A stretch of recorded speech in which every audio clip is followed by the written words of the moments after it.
Hello, my witchy friends! I just got a new laptop, so I thought I would test out this webcam. I have actually never had a webcam before, like on a laptop or a computer. So I think I'm looking where I'm supposed to be looking, but if I keep looking down, it's because I don't know. I just feel like I'm not looking in the right spot. So anyway, enough of that. I'm a huge troublemaker. Apparently, the True Pagans video that I posted is causing a lot of debate. It's riling up some people. Other people, it's kind of, been the thought-provoking thing that I've meant it to be. So I kind of want to clarify a few things. On that video, yes, it's called True Pagans, and yes, it does deal with labeling a little bit, but really I wanted to focus on the idea of having to shift your thinking if you're transitioning into paganism.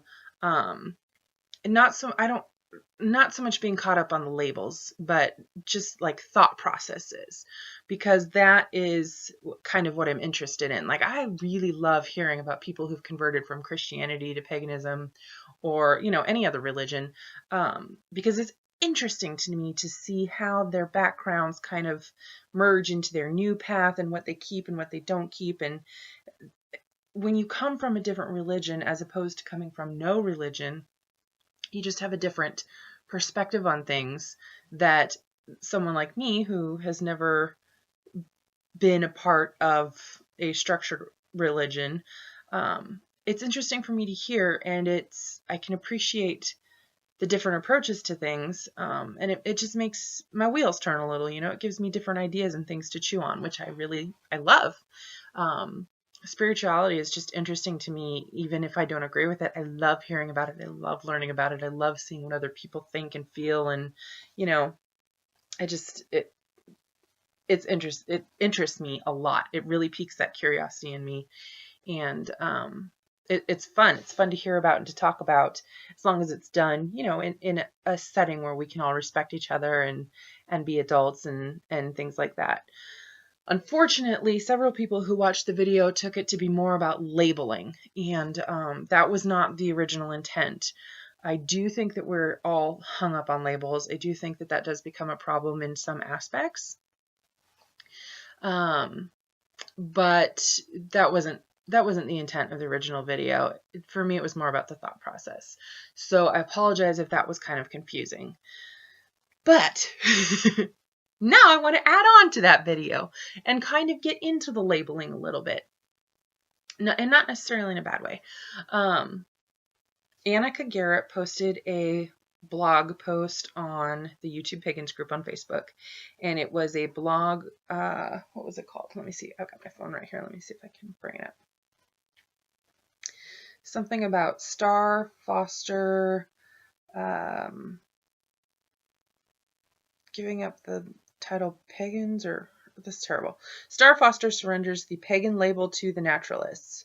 This is part 2 of a 3-part series, and all I did was read part 2. I didn't read part 1 or part 3, because this was enough for me to go on for this video.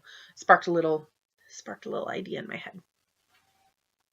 Now, what this guy does, John Halstead, is he takes paganism and he splits it into 3 centers. So instead of saying, that paganism is this broad sweeping thing, he kind of categorizes it into these 3 places.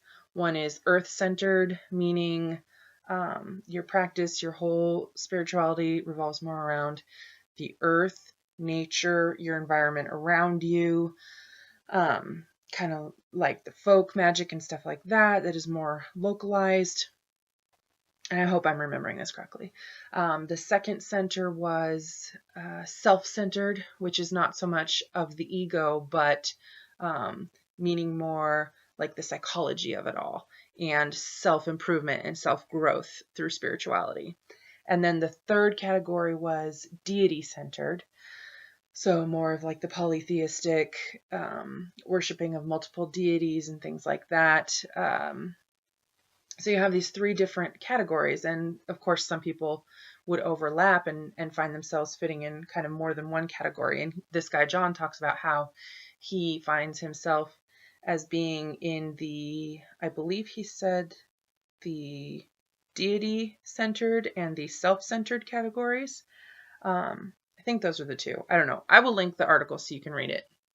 But the point is, he said that in some areas those overlap, and in some they're kind of at odds with each other, and he's working to reconcile that, and maybe it won't be reconciled.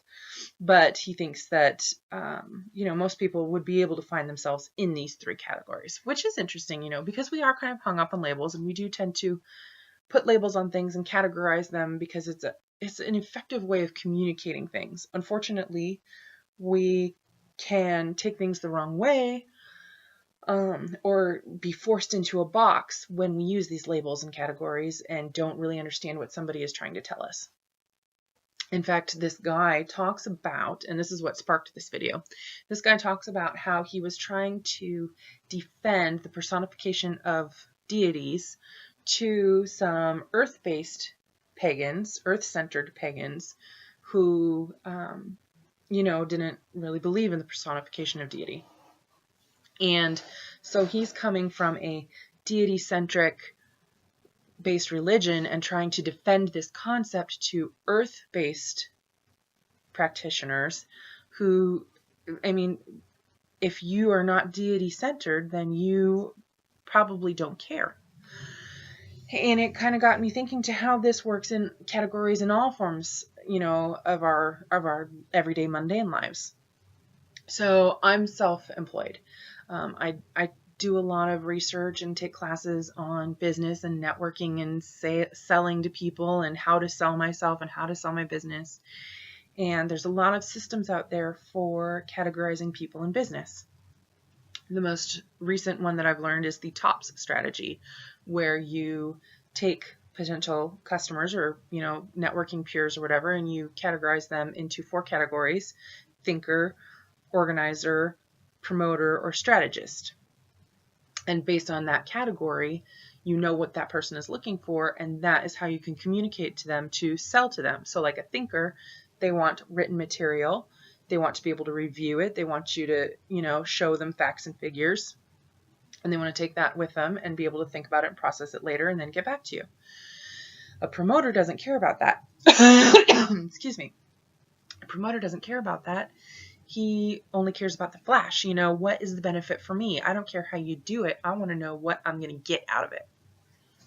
So those are the people that you want to have your sales and your ads and your, by the way, I have a discount. And did you hear about this fancy new product? So when I'm trying to sell to somebody, it's up to me to analyze what their category is, what their mode of thinking could be, and switch my gears because, I'm a strategist. So the way I think of things is not the way a organizer would think of things. And it's my job to switch gears to communicate effectively to that organizer so that they will buy my service or my product. And I know you're thinking, Tara, where the hell are you going with this? But I think the same can be applied to paganism, especially when you get into this conversation of how we're all hung up on labels. It's not just being hung up on labels and putting ourselves in these boxes and these categories, but it's also something to think about when we are trying to effectively communicate with each other. So it doesn't really matter what label we fall under. There's no right label or wrong label, but when we are talking to each other and thinking of how to communicate with each other, and we're having these, little conversations online, I don't really want to say debates, but I want to say conversations, because so far that's kind of how it feels like to me, especially with this True Pagans conversation. If I'm trying to communicate to you what I think, I need to understand where you're coming from so that I can switch my gears and potentially be able to communicate where I'm coming from better. So if I'm self-centered paganism and I'm all about spiritual growth and psychology, and you're earth-based paganism, and we're going to have a religious discussion, I need to understand that you do not think the same way that I think, and your practice does not work the same way mine does. Forgive me, I'm really tired. And kind of come at you from a different approach than I would if I was talking to a deity-specific practitioner. And those are not necessarily the categories that you have to use, but it is interesting to think about because we all are on different paths and we identify in different ways.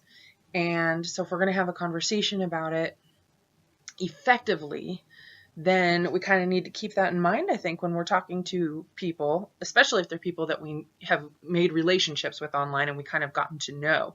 Then it's even more a responsibility to try to find that common ground, because we know more about that person and we do know where they're coming from, kind of, and we can find a better way to approach it than to just, say this is what I think and of course I'm right.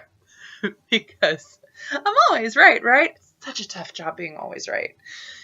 Anyway, that was just a little thought that got sparked by that blog that Annika posted. So I'm interested in your thoughts. And, maybe I'm just spinning my wheels here, maybe. But when it comes to labels, that's one way of thinking about it and approaching it, as opposed to labels are wrong, labels are right, we're too hung up on labels, blah, blah, blah, blah, blah. We can take it a step further and think about it as different ways to approach each other and build stronger relationships. Anyway, I love you all. I hope you have a wonderful night. And now I'm going to try to figure out how to get this off the webcam and onto YouTube. So, blessed be.